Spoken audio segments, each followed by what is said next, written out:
Hey everyone, welcome back to the channel. So today we're going to bust a myth, and that myth is that noisy knees are a sign of arthritis.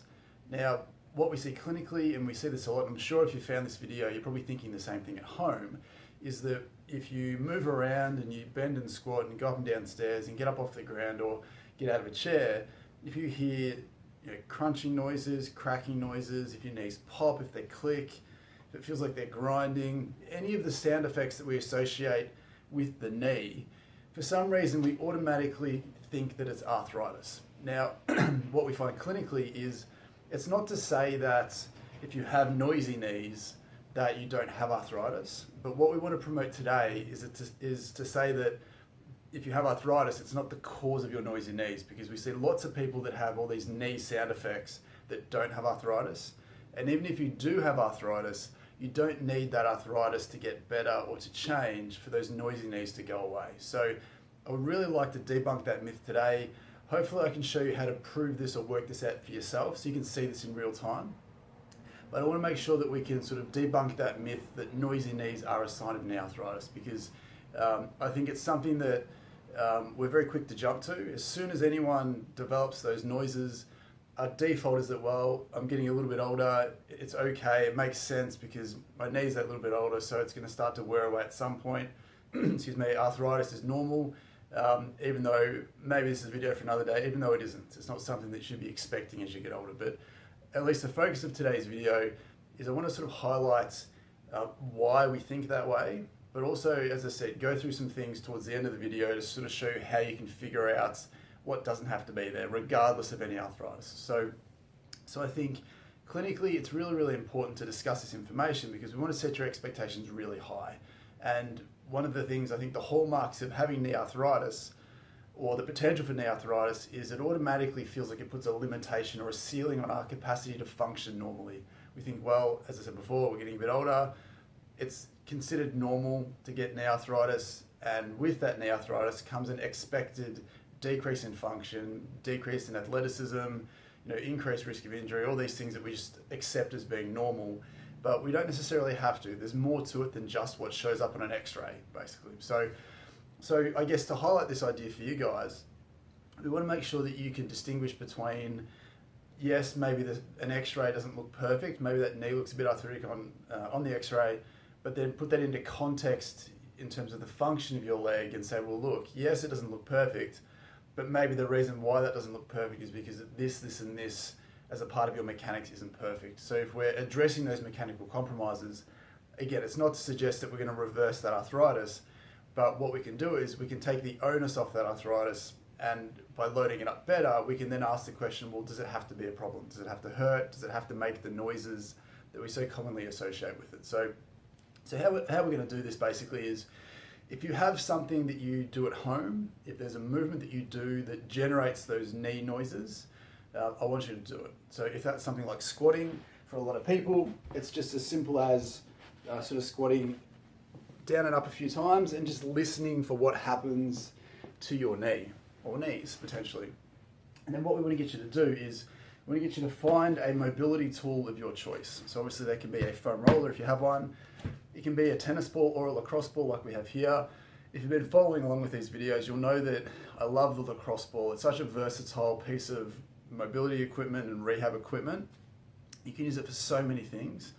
So for the purposes of this video, I'll use a lacrosse ball.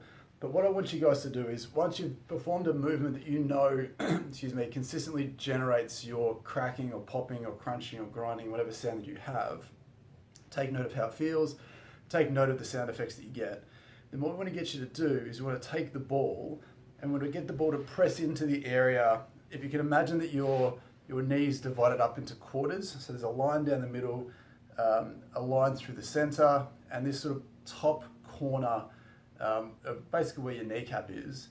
There's a lot of soft tissue here through your ITB, your lateral quads, your hamstrings, not so much the calf, but a lot of areas around here. There's soft tissue here that if your mechanics are less than perfect, this tissue becomes quite, I guess, tight, and it pulls a lot of slack out of that knee, puts tension through the kneecap unnecessarily, and can generate a lot of the sounds that we see. Now, everyone's a little bit different, so it's important, and look, you can hunt around with the ball, but it's important to perhaps see your therapist, see a physical therapist, figure out where your mechanical compromises are, because again, knee issues aren't just a knee problem. The knee is a consequence of everything else. So if your ankle's stiff, if your hips are tight, that can compromise the health and function of your knee. So you need to address those. We've performed a video on this previously, so I'll link that up here if you want to go into that depth, into that in more depth. But we'll just focus on the knee specific stuff because it can be quite profound, the effects you can have. So we want to get your mobility tool of choice. Again, you can use a foam roller, whatever you feel hits the spot. So for me, I'm going to place the ball in that upper corner, basically on the outside of the thigh, not directly on the outside, not directly on top, but sort of on that oblique angle just above the kneecap. And all I'm going to get you to do here, hopefully you can see this, is we're going to put some pressure on that. So this is often quite tender for a lot of people. So if you have any knee dysfunction, this is a great place to start for a lot of people. I'd expect it to be a problem for a lot of people. But again, we want to make sure that you're not missing some of the other things which we'd like you to explore for yourself. But the idea here is that we want to put some pressure onto that ball. And then we want to move the ball up and down and around, looking for something that feels tender, looking for something that feels tight. So for me, this feels a little bit tight, not too tender, which is great. And all we want to do here is we're going to get you to bend and straighten that knee. So I might put my foot over the top here, hopefully not obscuring the ball.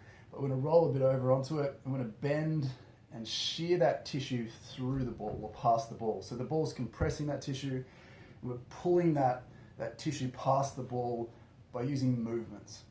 And again, if this is too tender for you, feel free to use a tennis ball, use a foam roller. How that basically looks with a foam roller is very similar. We basically want to start on the side, roll over a little bit, and then do the same thing again. We're going to pull that foot through, making sure that you're stressing that tissue, elongating that tissue as best as possible. And what we're doing is we're clearing some of that restriction that's been there for a long time. And then once you've spent 2 minutes, 3 minutes, 10 minutes, whatever you feel comfortable, just looking around the outside corner of that knee, as high as you feel you need to, as low as you feel is relevant. And all you need to do is just stand up again and then recheck that same movement. And what you should hopefully feel is, you should feel two things. The most important one is you should hopefully feel like you've reduced the sound effects at the knee, but more importantly, you should feel like you've improved the mobility. There's less tension, less pressure in that knee as well. So I guess the point of this entire video is to say that regardless of whether you have arthritis, whether that's shown up on a scan or not, it almost doesn't matter as much as we emphasize in the general public.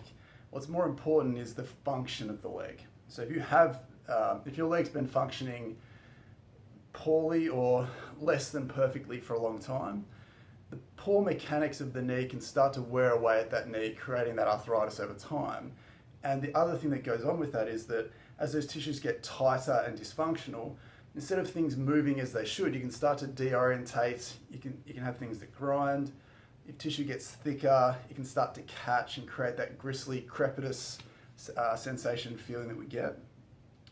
But the really interesting thing is once you start to take off those layers of tightness and restriction, then those sound effects start to go away. So just to reiterate what I was saying before, the myth that I want to bust here is that just because your knees might be noisier than they should be, that doesn't mean that it's arthritis, because you can change those knee sounds without your arthritis changing, because we know that we're not quite at the stage yet with stem cells and other protocols where we can reverse that degeneration that happens at the joint. But thankfully, a lot of the times we don't necessarily have to give you back the health and function of your leg. But what we do have to do, and this is the crucial point, is that we have to go after the mechanical compromises that set that knee up to fail. So again, you can find a lot of those with the ball that set up those noises to be there. And again, from the video before, if that ankle's stiff, if those hips are tight, it just changes the way the entire knee moves. Because again, that knee is just a hinge joint caught in between two more mobile joints. So hopefully that was useful. Please try it out at home. Again, do your movement that gives you those sound effects. Spend some time trying to free up any of that restricted, tight, glued down tissue that you may have sort of at the top section of that leg at the bottom of the thigh. And then recheck your movements again and let me know in the comments below what you found. I would expect you to feel some difference. If you've hit the right spots, and again, they might be quite tender to push on, so you might need a few a few goes at trying to free that up. But once you feel like those tissues start to feel a lot nicer with the ball, maybe your knee feels like it's moving better, I'd be staggered if you didn't feel like those sound effects are altering in a positive way. So again, let me know in the comments below so we can see how you're going. And then I guess the important thing is just to understand that there's more to a lot of the general aches and pains, particularly with arthritis, and knee arthritis in particular. It's not just a local problem, it's often a consequence of a broader dysfunction. So, and hopefully those sound effects, as we spoke about off the top, the myth that it is related to knee arthritis, again, it doesn't mean that you don't have knee arthritis as well, it just means that that knee arthritis probably isn't the cause of those sounds. So if they bother you, you can do something about it, which is fantastic. And we go through that with our patients, and we see those results every day. So as a regular person, as anyone should, you deserve to see those changes as well. And you can do that quite simply with an object, which is fantastic. So as always, if you feel like that sort of this video, this information hits the spot, please leave a like below just to let us know that you've seen it and you found it useful.